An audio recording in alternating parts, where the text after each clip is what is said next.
ടുനെറ്റ് news കാലാവസ്ഥാ വാർത്തയിലേക്ക് സ്വാഗതം. മാർച്ച് മാസം പകുതിയിലധികം പിന്നിട്ടപ്പോൾ സംസ്ഥാനത്ത് ലഭിക്കേണ്ട വേനൽമഴയിൽ കുറവ്.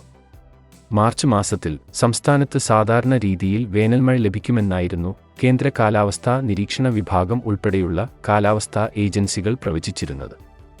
എന്നാൽ സംസ്ഥാനത്ത് ഇതുവരെ അത്തരത്തിലുള്ള മഴ റിപ്പോർട്ട് ചെയ്തിട്ടില്ല.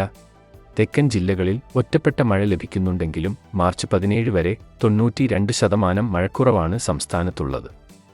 മാർച്ച് 1 മുതൽ മെയ് 30 വരെയുള്ള വേനൽമഴയുടെ അളവിലാണ് കുറവ് അനുഭവപ്പെടുന്നത്.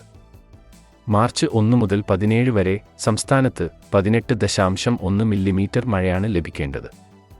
എന്നാൽ 1.4 മില്ലിമീറ്റർ മഴയാണ് ലഭിച്ചത്.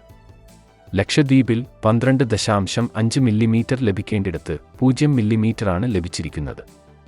100% മഴക്കുറവ്. കേരളത്തിൽ മലപ്പുറം, കോഴിക്കോട്, വയനാട്, കണ്ണൂർ, കാസർഗോഡ് ജില്ലകളിൽ 100% മഴക്കുറവ് രേഖപ്പെടുത്തി. ഈ ജില്ലകളിൽ ഇതുവരെ ലഭിക്കേണ്ട മഴയുടെ 1% പോലും ലഭിച്ചിട്ടില്ല. പത്തനംതിട്ട ഒഴികെയുള്ള മറ്റു ജില്ലകളിൽ 90 മുതൽ 99 വരെ ശതമാനം മഴക്കുറവുണ്ട്. ഒറ്റപ്പെട്ട ശക്തമായ മഴ റിപ്പോർട്ട് ചെയ്ത പത്തനംതിട്ട ജില്ലയിൽ 71% മഴക്കുറവാണുള്ളത്. ഇടുക്കി, പാലക്കാട് ജില്ലകളിൽ 99%, കൊല്ലം, ആലപ്പുഴ ജില്ലകളിൽ 98% മഴക്കുറവുണ്ട്. അതേസമയം 21 മുതൽ 45 ദിവസം സംസ്ഥാനത്ത് എല്ലാ ജില്ലയിലും അല്പം ഭേദപ്പെട്ട മഴ പ്രതീക്ഷിക്കുന്നുണ്ട്.